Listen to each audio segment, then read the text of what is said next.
حضرت مولانا کفیل اشرف صاحب بہترین خطیب، عمدہ لب و لہجے کے خطیب، یقیناً سنیں گے تو یقیناً آپ آج کل پرسوں نہیں بلکہ برسوں یاد رکھیں گے۔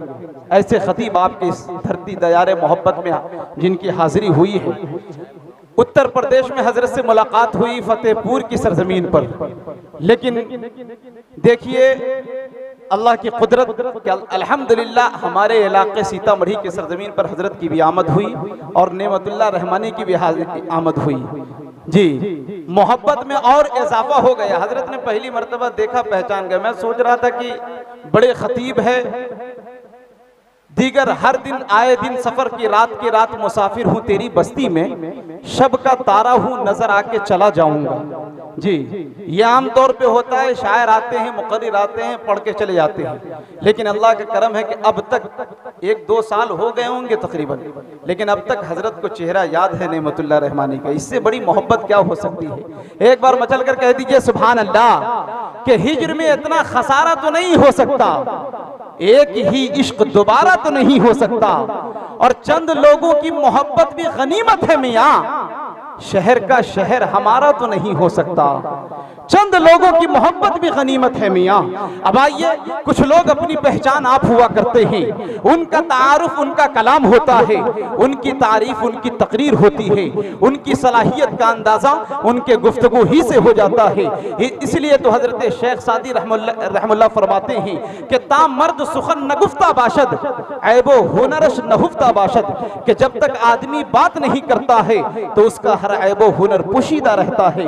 ایک ایسے ہی خطیب ہمارے بیچ موجود ہیں، میں ان کو دعوت مائک دینے جا رہا ہوں، جن کے خطبہ سے ان کے باطن کے ملکہ کا پتہ چل جائے گا، جن کی تقریر سے ان کی صلاحیت کا اندازہ ہو جائے گا، اور جن کے انداز تکلم سے اس کی متانت و سنجیدگی کا علم ہو جائے گا۔ میری مراد مہارت تامہ رکھنے والا ایک منفرد لب و لہجہ کا خطیب، خطیب العصر، محبوب العالمہ جناب حضرت مولانا کفیل اشرف صاحب ازہری لکھنوی سے معدبانہ درخواست کرتے ہیں کہ حضرت والا مائک پر آئیں۔ ان مصروں کے ساتھ حضرت والا کا استقبال خیر مقدم کہ ہم مسلمان ہیں، حق بات سنا دیتے ہیں، کہہ دیجئے سبحان اللہ کہ ہم مسلمان ہیں، حق بات سنا دیتے ہیں، ملک و ملت کے جوانوں کو صدا دیتے ہیں، ہم کو آتی نہیں اس ملک میں دہشت گردی، ہم تو وحشی کو بھی انسان بنا دیتے ہیں، اور ہم لوگ کلمہ توحید پہ ایمان رکھ کر کافروں کو بھی مسلمان بنا دیتے ہیں۔ الحمدللہ رب العالمین الرحمن الرحیم مالک یوم الدین، والصلاة والسلام على اشرف الانبیاء والمرسلین، والصلاة والسلام على رحمة للعالمين، والصلاة والسلام على خاتم النبيين، والصلاة والسلام على سيد الأولين، والصلاة والسلام على سيد الآخرين، والصلاة والسلام على سيد الأنبياء، والصلاة والسلام على سيد الأولياء، والصلاة والسلام على سيد الأتقياء، والصلاة والسلام على سيد الأصفياء. أما بعد، فقد قال الله تبارك وتعالى في القرآن الكريم والفرقان الحكيم: فأعوذ بالله من الشيطان الرجيم، بسم الله الرحمن الرحيم: وَلَقَدْ صَرَّفْنَا لِلنَّاسِ فِي هَذَا الْقُرْآنِ مِنْ كُلِّ مَثَلٍ. وقال الله تعالى: وَلَقَدْ يَسَّرْنَا الْقُرْآنَ لِلذِّكْرِ فَهَلْ مِن مُدَّكِرٍ. وقال الله تعالى: أَفَلَا يَتَدَبَّرُونَ الْقُرْآنَ أَمْ عَلَى قُلُوبٍ أَقْفَالُهَا. وقال الله تعالى: بسم الله الرحمن الرحيم: ياسين والقرآن الحكيم إنك لمن المرسلين على صراط مستقيم تنزيل العزيز الرحيم. وقال الله تعالى: بسم الله الرحمن الرحيم: الرحمن علم القرآن خلق الإنسان علمه البيان. وقال الله تعالى: إنا نحن نزلنا الذكر وإنا له لحافظون. وقال الله تعالى إنما المؤمنون إخوة فأصلحوا بين أخويكم واتقوا الله لعلكم ترحمون. وقال الله تعالى فاسألوا أهل الذكر إن كنتم لا تعلمون. صدق الله العظيم. عن أبي هريرة قال قال رسول الله صلى الله تعالى عليه وسلم طلب العلم فريضة على كل مسلم. رواه مسلم. أيضا عن أبي هريرة قال قال رسول الله صلى الله تعالى عليه وسلم أكرموا أصحابي فإنهم خياركم ثم يظهر الكذب. رواه النسائي. وقال عليه الصلاة والسلام تبرك بالقرآن فإنه كلام الله. وقال رسول الله صلى الله تعالى عليه وسلم إن الله يرفع بهذا القرآن أقواما. وعن عثمان بن عفان قال قال رسول الله صلى الله تعالى عليه وسلم خيركم من تعلم القرآن وعلمه. رواه البخاري. أو كما قال رسول الله صلى الله تعالى عليه وسلم. صلى الله تعالى عليه وسلم. قرآن میں ہو غوطہ زن اے مرد مسلمہ. قرآن میں ہو غوطہ زن اے مرد مسلمہ. اللہ کرے تجھ کو عطا جدت کردار. اللہ کرے تجھ کو عطا جدت کردار. اور وہ زمانے میں معزز تھے مسلمان ہو کر. وہ زمانے میں معزز تھے مسلمان ہو کر. اور ہم خار ہوئے تاریخ قرآن ہو کر. اور ہم خار ہوئے تاریخ قرآن ہو کر. قلب میں سوز نہیں, روح میں احساس نہیں. قلب میں سوز نہیں, روح میں احساس نہیں. کچھ بھی پیغام محمد کا ہمیں پاس نہیں. کچھ بھی پیغام محمد کا ہمیں پاس نہیں. اے اللہ قوت عشق سے ہر پست کو بالا کر دے. قوت عشق سے ہر پست کو بالا کر دے. اور دہر میں اس میں محمد سے اجالا کر دے. آمین کہہ دیجئے. قوت عشق سے ہر پست کو بالا کر دے. اور دہر میں اس میں محمد سے اجالا کر دے. تڑپنے پھڑکنے کی توفیق دے. آمین. تڑپنے پھڑکنے کی توفیق دے. دل مرتضی سوز صدیق دے. تڑپنے پھڑکنے کی توفیق دے. دل مرتضی سوز صدیق دے. جوانوں کو سوز جگر بخش دے. آمین. جوانوں کو سوز جگر بخش دے. میرا دل میری نظر بخش دے. اور کی محمد سے وفا تو نے تو ہم تیرے ہیں. کی محمد سے وفا تو نے تو ہم تیرے ہیں. یہ جہاں چیز ہے کیا لوح و قلم تیرے ہیں. یہ جہاں چیز ہے کیا لوح و قلم تیرے ہیں. ہم سب سے پہلے خالق کائنات کامل الذات محمود الصفات الہ العالمین احسن الخالقین اللہ تبارک و تعالیٰ کی بارگاہ اقدس میں شکر کے کلمات بجا لانا چاہتے ہیں کہ اس نے اپنے بے حد و بے حساب فضل و کرم اور عنایات و احسانات سے اور اپنے حبیب پیارے آقا امام الانبیاء شافع روز جزا رسول عربی پیغمبر اسلام نبی آخر الزمان سیدنا حضرت محمد رسول اللہ صلی اللہ تعالی علیہ وسلم کے صدقے و طفیل میں تاریخ اسلام کی 1444ویں عید الفطر کے بعد ملک ہندوستان کے اس مشہور و معروف تاریخی ضلع سیتا مڑھی جس کی لمبائی چوڑائی آپ نے پڑھی ہوگی 2185 اسکوائر کلومیٹر کے علاقے میں پھیلی ہوئی ہے. سیتا مڑھی صوبہ بہار جس کا رقبہ 93,000 اسکوائر کلومیٹر کے علاقے میں ہے.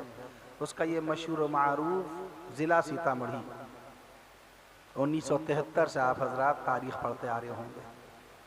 اور ضلع سیتا مڑھی میں ایک گاؤں نہیں 100 گاؤں نہیں 200 گاؤں نہیں 400 گاؤں نہیں 845 گاؤں ہیں. ان 845 گاؤں میں سے یہ ددری نام کا تاریخی گاؤں اور اس کا یہ باقاعدہ سالانہ تیسرا اجلاس مدرسہ اسلامیہ دارالعلوم اشرف نگر کا اللہ تعالیٰ نے اپنے بے حد و بے حساب فضل و کرم سے آقا مدنی صلی اللہ علیہ وسلم کے صدقے و طفیل میں ہمیں اور آپ کو اس عظیم الشان تاریخ ساز بارونق بابرکت دینی اجلاس میں حاضری کی توفیق عنایت فرمائی۔ ایک اشکال یہ آیا تھا میرے موبائل پر کہ 1444ویں عید یا 1445ویں، میں نے عرض کیا علم الحساب میں بہت تحقیق کی ضرورت ہوتی ہے، تدقیق کی، عرق ریزی کی، دماغ سوزی کی ضرورت ہوتی ہے۔ سن 2 ہجری میں روزے فرض نہیں ہوئے تھے، کونین کے آقا صلی اللہ تعالی علیہ وسلم نے سن 622 عیسوی میں شہر مدینہ منورہ میں اپنے مبارک قدم رکھے، اور 1 ہجری میں روزہ فرض نہیں ہوا تھا، سن 2 ہجری سے روزہ باقاعدہ فرض ہوا۔ اللہ کے نبی صلی اللہ تعالی علیہ وسلم نے پہلی عید جو منائی تھی سن 2 ہجری منائی تھی۔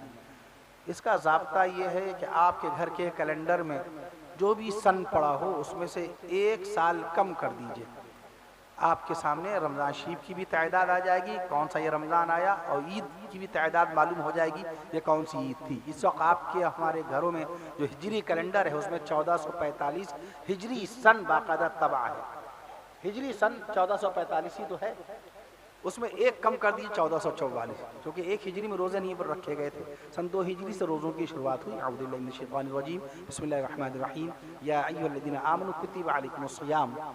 اللہ تعالیٰ نے آیت شریفہ میں روزوں کی فرضیات کا اعلان فرمایا، اس سے یہ پتہ چل جائے گا کہ 1444ویں عید الفطر ہوئی۔ میں عرض کر دوں آپ سے، تراویح کا جو سال آپ نے گزارا وہ 1433واں تھا۔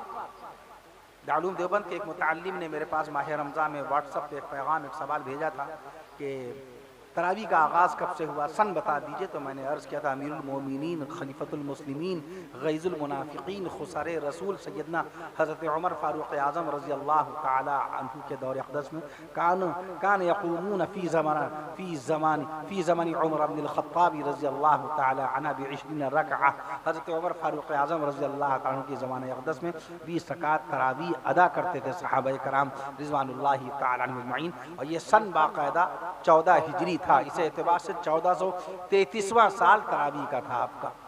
اللہ کے نبی صلی اللہ تعالی وسلم کی پیدائش مبارکہ کا 1498واں سال چل رہا ہے، یہ علم السنین کہلاتا ہے۔ اس وقت علم السنین کا ذوق شوق ختم ہو گیا۔ یہ عظیم الشان تاریخ ساز دینی جلسہ جہاں ماشاءاللہ 125 طلباء تو خالی دارالاقامہ مقیم ہے، میں باقاعدہ حاضر ہو گیا تھا، علی الصبا حاضر ہوا تھا۔ عزیزم نعت خان مصطفیٰ پیارے نبی صلی اللہ تعالی وسلم کی شان اقدس میں نعتیہ کلام پیش کرنے والے جمع سال جمع عزم عزیزم مرتضی قمر میاں سلمہ، انہوں نے سب سے پہلی مرتبہ فون کیا، پرخلوص دعوت دی، پھر مدرسے کے ناظم صاحب حضرت مولانا توقیر عالم صاحب القاسمی مدد العالی سے بات کرائی، یہاں آ کے مولانا شبیر احمد صاحب القاسمی مدد العالی سے بات ہوئی، تمام کے تمام جتنے منتظمین حضرات ہیں، جتنا اسٹاف ہے، سبھی سے ملاقات ہوئی، اطراف کے معززین علماء سے بھی ملاقاتیں ہوئی، بہت اچھا لگا، بہت خوشی ہوئی ماشاءاللہ۔ رب ذوالجلال سے دعا ہے کہ اللہ تبارک و تعالیٰ اس مدرسے کو روز افزوں ترقیات سے ہمکنار فرمائے، پڑھنے والے بچوں کو دین کا خادم بنائے، اسلام کا عالم بنائے۔ شیخ الاسلام مولانا حسین احمد مدنی رحمۃ اللہ تعالی علیہ، جن کا انتقال 1957 میں ہوا، جن کا تعلق بہت گہرا تھا صوبہ بہار سے، اور بہت بڑا کام کر کے گئے ہیں باقاعدہ بہار کے اندر۔ اللہ رب العالمین ان بچوں سے حضرت شیخ الاسلام مولانا حسین احمد مدنی رحمۃ اللہ تعالی علیہ کے دیکھے ہوئے جو ذرّی خواب ہیں، ان خوابوں کی تکمیل کا کام لے لے، اللہ ملک ہندوستان کی خدمت کرنے والا بنائے، اللہ تعالیٰ انسانیت کا پیغام عام کرنے والا بنائے۔ پیارے نبی صلی اللہ تعالی علیہ وسلم کے قلب اطہر پر جس قرآن مجید کو رب ذوالجلال نے 1458 سال پہلے نازل فرمایا تھا، آپ سن مستقل سن رہے ہیں ہماری زبان سے کہ اللہ کے نبی صلی اللہ علیہ وسلم کو اس دنیا میں تشریف لائے ہوئے 1498 سال ہو رہے ہیں، قرآن مجید کو آئے ہوئے 1458واں سال چل رہا ہے۔ آپ نے جو عید منائی وہ 1444ویں عید تھی، اللہ کے نبی صلی اللہ علیہ وسلم کی وفات کا 1434واں، اور یہ 1445 ہے، 10 سال کم کر دیجئے، 1435واں سال چل رہا ہے علم السنین کے ذریعے، اس لیے کہ مذاکرے میں، مناظرے میں، علمی گفتگو میں، کنورسیشن میٹنگ میں حوالے کی قدر ہوتی ہے۔ ناظم اجلاس، نقیب اجلاس عزیزم جناب مولانا نعمت اللہ رحمانی میاں صلی اللہ علیہ نے جس طریقے سے باقاعدہ یہاں تمام علماء کرام کو باقاعدہ ان کے شان پیش کیا، اس حقیر و فقیر، اس خاکسار بے وقار ذرہ بے مقدار کے متعلق جن اعلیٰ ترین الفاظ کا استعمال فرمایا، میں قطعی اس کا حقدار نہیں ہوں، باقاعدہ یہ ان کی محبت اور اعلیٰ ظرفی۔ عزیزم آپ کے سامنے ابھی ملک ہندوستان کے معروف نعت خواں عزیزم محمد اسعد میاں اعظمی صلی اللہ تعالی عز و جل نے بہت ہی اعلیٰ درجے کا کلام سنایا، اللہ تعالیٰ ان کو اور ترقیات سے نوازے۔ میں عرض کر دوں آپ سے، آپ حضرات دینی اجلاس میں آئے ہیں، بچے جو حافظ قرآن ہوئے ہیں ان کے سروں پر انشاءاللہ تعالیٰ دستار فضیلت باندھی جائے گی۔ 32 بچے حافظ قرآن ہوئے، لفظ 32 عدد کے اعتبار سے ہمارے اکابر دارالعلوم دیوبند تو ایک ایک شے میں برکتیں تلاش کر لیتے ہیں۔ لفظ 32 باقاعدہ 32 کا عدد اتنا مبارک ہے کہ قرآن مجید میں اللہ تعالیٰ نے اقیموا الصلاۃ وآتوا الزکاۃ، اقیموا الصلاۃ وآتوا الزکاۃ جگہ جگہ پڑھتے ہیں، اقیموا الصلاۃ وآتوا الزکاۃ، 32 مقام پر اللہ نے نماز کو زکوٰۃ کے ساتھ ملا کر کے پیش کیا ہے، تو 32 کا عدد حاصل ہے۔ آج کے ماشاءاللہ فارغین حفاظ قرآن کو اللہ رب العالمین مدرسے کو بھی ترقی نصیب فرمائے، اور آپ تمامی حضرات کو دین کی عظیم خدمات کی توفیق نصیب فرمائے۔ اللہ تعالیٰ ملت اسلامیہ کو ترقیات سے ہمکنار فرمائے۔ اللہ تعالیٰ ملک ہندوستان 32,87,782 اسکوائر کلومیٹر کے علاقے میں پھیلا ہوا ہے ملک ہندوستان، اور اس کا صوبہ بہار جس کا رقبہ ہے تقریباً 94,000 اسکوائر کلومیٹر کے علاقے میں پھیلا ہوا صوبہ بہار۔ اللہ تعالیٰ بہار کو ترقی نصیب فرمائے، یہاں کے لوگوں کو ترقی نصیب فرمائے، امن و امان قائم فرمائے، ہر طرف باقاعدہ انسانیت، محبت، بھائی چارے کی ہوا و فضا چلا دے۔ میں عرض کر دوں آپ سے، جس طرح اللہ کی ذات بے مثال ہے، جس طرح اللہ کی صفات بے مثال ہے، جس طرح اللہ کی صفات بے مثال ہیں، جس طرح اللہ کی باقاعدہ قدرت بے مثال ہے، جس طرح اللہ کی جباریت بے مثال، اللہ کی قہاریت بے مثال، اللہ کی رحمانیت بے مثال، ویسے ہی امام الانبیاء محمد مصطفیٰ صلی اللہ علیہ وسلم کی نبوت بے مثال ہے۔ نبی کے بعد کوئی نبی نہیں، پیغمبر کے بعد کوئی پیغمبر نہیں، رسول کے بعد کوئی رسول نہیں۔ حجت الاسلام مولانا محمد قاسم صاحب نانوتوی رحمت اللہ تعالی علیہ، جنہوں نے آج سے 163 سال پہلے شہر دیوبند میں دارالعلوم دیوبند کی بنیاد ڈالی تھی۔ 30 مئی 1866 یہ تاریخ ہے دارالعلوم دیوبند کے بنا کی، داغ بیل پڑنے کی۔ 30 مئی 1866 آج ہی کا مبارک دن، بروز پنجشنبہ، جمعرات کے دن، عربی تاریخ 15 محرم الحرام 1283 ہجری، 15 محرم الحرام 1283 ہجری، آج سے 163 سال پہلے حضرت مولانا حجت الاسلام مولانا قاسم نانوتوی رحمت اللہ تعالی علیہ نے دارالعلوم دیوبند کی بنیاد ڈالی۔ کون ہے قاسم نانوتوی؟ کون ہے ان کے آقا امام الانبیاء محمد مصطفیٰ صلی اللہ تعالی علیہ وسلم کے قلب اطہر پر جو قرآن نازل ہوا تھا، اس قرآن پر سب سے پہلے ایمان لانے والے حضرت صدیق اکبر، نبی کی نبوت پر سب سے پہلے ایمان لانے والے صدیق اکبر، نبی کی رسالت پر سب سے پہلے ایمان لانے والے صدیق اکبر، نبی کی معراج شریف کی سب سے پہلے تصدیق کرنے والے حضرت صدیق اکبر۔ آج ہم اور آپ قیامت تک کے ایک مسلمان صاحب ایمان نماز میں دعا پڑھتا ہے، دعائے معصورہ، اللہ کے آسمان کے نیچے اس فرش خاکی پر سب سے پہلے اس دعا کو رسول پاک صلی اللہ علیہ وسلم کے حکم سے پڑھنے والے دعائے معصورہ، اللہم انی ظلمت نفسی ظلما کثیرا، سب سے پہلے اس دعا کو پڑھنے والے حضرت صدیق اکبر رضی اللہ تعالی عنہ کی 45ویں پشت میں 45ویں پوتے تھے حجت الاسلام مولانا قاسم نانوتوی رحمت اللہ علیہ۔ جس وقت دارالعلوم دیوبند مجھے بلایا گیا تھا، آپ اشتہار میں میرے نام سے پہلے مورخ اسلام یہ القابات دیکھتے ہیں۔ دارالعلوم دیوبند نے جس سال اس لقب سے اس خاکسار کو نوازا تھا، تو وہاں محتمی صاحب تشریف فرماتے اس وقت حضرت مولانا محمد سفیان صاحب القاسمی دامت برکاتہ، میں عرض کرتا ہوں آپ سے، وہاں میں نے اس کا تذکرہ کیا تھا کہ 46ویں پوتے تھے مولانا قاسم نانوتوی، 45ویں پوتے تھے مولانا قاسم نانوتوی رحمت اللہ علیہ، حضرت ابوبکر صدیق اکبر رضی اللہ تعالیٰ عنہ کے۔ ان کے صاحبزادے مولانا محمد احمد صاحب دارالعلوم دیوبند کے جو محتمم تھے، وہ 46ویں پوتے تھے حضرت ابوبکر صدیق اکبر رضی اللہ تعالیٰ عنہ کے۔ پھر حکیم الاسلام قاری محمد طیب صاحب رحمت اللہ تعالیٰ علیہ، جنہوں نے 55 سال دارالعلوم دیوبند کی خدمت اہتمام کا فریضہ انجام دیا، وہ 47ویں پوتے تھے حضرت ابوبکر صدیق اکبر رضی اللہ تعالیٰ عنہ کے۔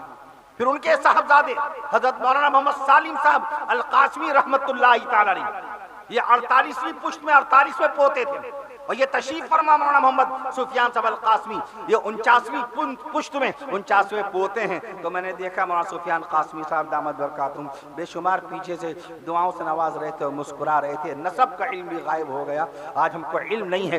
آج اگر امریکہ کا کوئی اسکالر یا امریکہ کا اسکالر کے ساتھ انگلینڈ کا کوئی لیکچرار یا آسٹریلیا کا کوئی ماسٹر یا جرمنی کا کوئی ٹیچر پوچھ بیٹھے کہ بتاؤ اللہ کے نبی صلی اللہ علیہ وسلم کے سینہ اقدس پر قرآن کی پہلی آیت کون سی انگریزی تاریخ میں آئی، آپ کا سارا حساب انگریزی میں، وہ آپ سے کہے گا، وہ آپ سے سنتیں نہیں پوچھے گا غسل کی، وہ آپ سے وضو کی سنتیں نہیں پوچھے گا، یہ تو اہل ایمان کا عمل ہے، یہ تو ایمان والا ایمان والے کو سکھائے گا، سنت پر عمل کرنے کا حکم ایمان والے کو ہے۔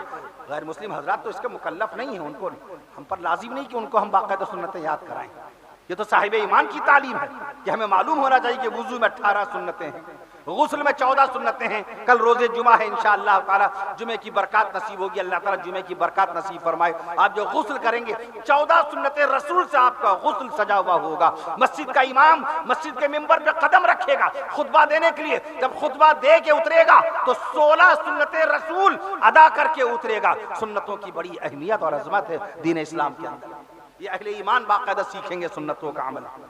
غیر مسلم حضرات کو سنت کا عمل نہیں سکھایا جائے گا تو وہ آپ سے انگلینڈ کا کوئی لیکچرار یا آسٹریلیا کا کوئی مورخ، کوئی ہسٹورین، آسٹریلیا کا کوئی ہسٹورین، امریکہ کا کوئی پروفیسر آپ سے نہیں پوچھے گا، سنتیں نہیں پوچھے گا، وہ تو آپ کو ہسٹری میں ناپے گا، وہ تو آپ کو تاریخ میں پوچھے گا، وہ تو آپ کو اتہاس میں باقاعدہ لے کے آئے گا کہ بتاؤ اللہ کے نبی صلی اللہ تعالیٰ علیہ وسلم نے خانہ کعبہ کی طرف رخ کر کے پہلی نماز کب پڑھی، کیا جواب دیں گے؟ کتنے لوگ ہاتھ اٹھائیں گے اس سوال کے اوپر؟ 11 جنوری کون جواب دے گا؟ 11 جنوری سن 624 عیسوی بروز منگل ظہر کی نماز کی چوتھی رکعت میں اللہ کے نبی صلی اللہ علیہ وسلم نے بیت المقدس کی طرف نماز پڑھنا چھوڑ دیا تھا، فلسطین کے رخ کی طرف رخ کر کے نماز پڑھنا چھوڑ دیا، اور نماز کی حالت میں نماز ظہر کی چوتھی رکعت میں آپ گھوم گئے خانہ کعبہ کی طرف، عین حالت نماز میں رب ذوالجلال نے عرش معلی سے قرآن مجید میں آیت شریفہ نازل فرمائی تھی، فولی وجہک شطر المسجد الحرام، اے نبی گھوم جائی، فے لگا دیا، فا لگا دیا، فولی وجہک شطر المسجد الحرام، اپنے چہرے کو گھما لیجئے، آپ گھوم جائیے مسجد حرام کی طرف۔ یہ واقعہ باقاعدہ میں عرض کر دوں آپ سے، آج سے 1445 سال پہلے، 2 سال اور کم کر دیجئے اس کے اندر، 1400 میں عرض کر دوں 43 سال پہلے کا ہے، اور خانہ کعبہ کو قبلہ بنے ہوئے بھی اتنی ہی مدت ہو گئی۔ آج تاریخ پر ہم نگاہ نہیں رکھتے۔ ابھی آپ سے میں نے عرض کیا کہ اگر سوال آ جائے کہ جبریل امین پہلی مرتبہ کب تشریف لائے اللہ کے نبی صلی اللہ علیہ وسلم کے پاس قرآن مجید کی پہلی آیت شریفہ لے کر کے، تو اس کا کیا جواب دیں گے؟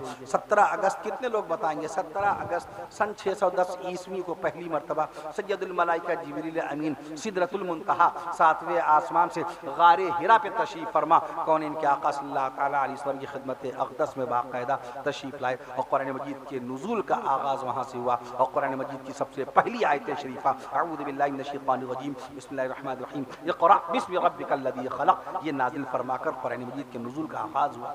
بنیادی تعلیم دلانے کی ضرورت ہے، بچوں کو دلائل دینے کی ضرورت ہے۔ آج سیدنا امام اعظم ابو حنیفہ رحمۃ اللہ تعالیٰ علیہ کے مسلک حنفیہ کے بارے میں ہم کیا جانتے ہیں؟ کب پیدائش ہوئی امام اعظم ابو حنیفہ رحمۃ اللہ تعالیٰ علیہ کی؟ دور صحابہ پیدا ہوئے، کون کون سے صحابہ کرام باقاعدہ حیات تھے اور کن صحابہ کرام کا دیدار فرمایا امام اعظم ابو حنیفہ رحمۃ اللہ تعالیٰ علیہ نے؟ علامہ مناظر اسلام علامہ طاہر حسین گیاوی مدد علی رحمۃ اللہ تعالیٰ علیہ ونور اللہ مرقدہ سے اس مسئلے میں گفتگو ہوا کرتی تھی، وہ بھی فرمایا کرتے تھے کہ شدید ضرورت ہے علم کی تحقیق کی۔